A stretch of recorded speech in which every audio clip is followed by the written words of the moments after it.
The storm rolled across the Texas plains, thunder grumbling low like a herd of restless cattle.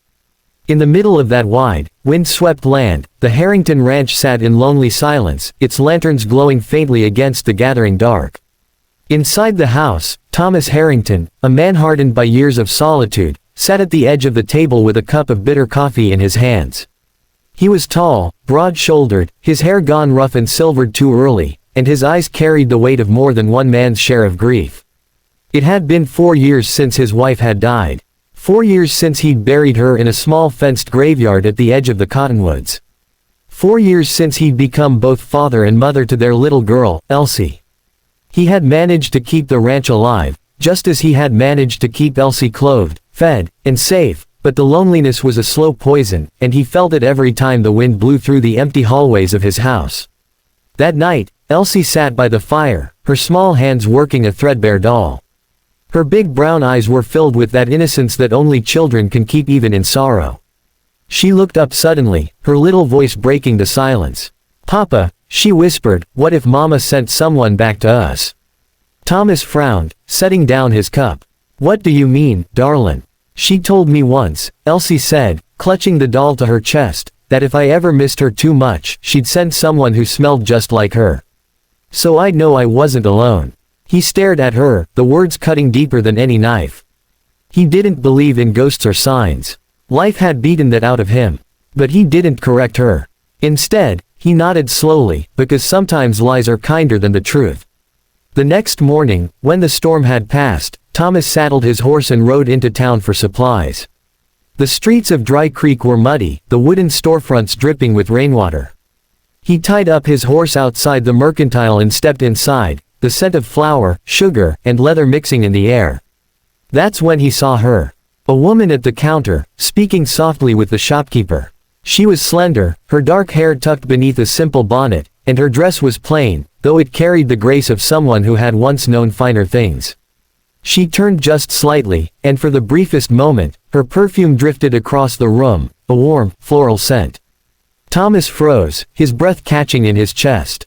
It was the same scent his late wife used to wear. He clenched his jaw, steadying himself. It couldn't be. Life didn't play such cruel tricks. Yet when she turned to leave, her eyes briefly met his, clear, gray, and haunted, and he felt a pull deep in his chest. She nodded politely and walked past him, her boots leaving faint tracks on the wet wood. That night, back at the ranch, Elsie climbed onto his lap after supper. She sniffed the air and frowned. "Papa," she whispered, "she smells like Mama." Thomas felt the blood drain from his face. "Who?" "The lady in town. The one you saw. I saw her too, from the window." He should have told Elsie to hush, that she was imagining things. But he couldn't. Because part of him, a part he had buried with his wife, wanted to believe it was true. A week later, fate brought the woman back. She came riding into Dry Creek on a weary bay horse, asking around about work. Folks whispered that she was running from something, maybe a husband, maybe worse. She gave her name as Clara, and though she offered few details, she carried herself with a quiet dignity that made gossip fall short of reaching her. When Thomas saw her again, he found himself speaking before he could stop. "If you're looking for honest work, the Harrington Ranch always needs hands. Room and board, fair pay." Clara studied him for a long moment, as though searching for lies in his eyes. Then she nodded. "I'll take it." By the end of the week, she was there, moving through the Harrington Ranch like she had always belonged. She cooked meals, mended tack, and worked the garden with a skill that spoke of hard years. Elsie followed her like a shadow, giggling in ways Thomas hadn't heard in years. One evening, after supper, Elsie sat in Clara's lap, resting her head against her. She inhaled deeply and said it again, soft but certain. "She smells like Mama." The room fell into silence. Clara froze, her hands trembling. Thomas felt something rise in his chest, half fear, half longing. He cleared his throat, forcing a change of subject, but the words clung to him like burrs. Days stretched into weeks, and the ranch began to feel alive again. Laughter echoed through the halls, music hummed from Clara's lips while she worked, and Elsie bloomed like a wildflower in spring.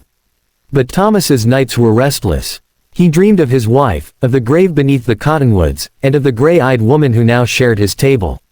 One night, he found Clara standing outside beneath the stars, her shawl wrapped tightly around her shoulders. "You're runnin' from somethin'," he said quietly. She flinched, then looked at him with tired eyes. "I was married once. He wasn't the kind of man a woman could survive long with. I left before he killed me. Been runnin' ever since." Thomas studied her, his hands tightening into fists. He wanted to ask more, but her voice broke slightly, and he couldn't press her further. Instead, he said, "You're safe here. But safety is a fragile thing on the frontier." 2 months later, a rider came through Dry Creek, a mean-eyed man with a scar down his cheek. He asked questions about a woman with dark hair and gray eyes. Folks said he had a badge once, though he'd long since lost the right to wear it. By the time Thomas heard of him, the man was already riding toward the Harrington Ranch. That evening, as the sun bled red across the plains, Thomas found Clara in the barn. "He's comin'," he said. Clara's face went pale. "Then I should go. I won't have you or Elsie hurt because of me." Thomas stepped closer, his voice rough. "Elsie thinks you smell like her mama. She's smiled more in the last 2 months than in the last 4 years. If you think I'm letting you walk away now, you're wrong." Her eyes filled with tears, but before she could speak, a shot rang out across the yard. The scarred man had arrived. Chaos followed. Horses screamed, lanterns shattered, and the crack of gunfire split the night. Thomas grabbed his rifle and shoved Clara behind him, standing tall in the doorway of the barn. The scarred man sneered from his saddle. "She's mine," he spat. "Always was. Always will be." "She ain't yours," Thomas growled. "And you're not talkin' her." The duel was swift, brutal. One man fighting for ownership, the other for love and the fragile family he had found again. When the dust cleared, the scarred man lay sprawled in the dirt, blood soaking into the earth.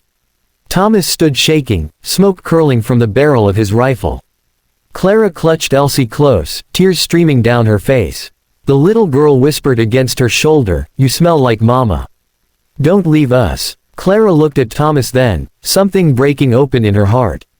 And for the first time since his wife's death, he felt that same warmth return, the warmth of a home, of belonging. In the weeks that followed, Clara stayed. Not as a hired hand, not as a fugitive, but as part of the family.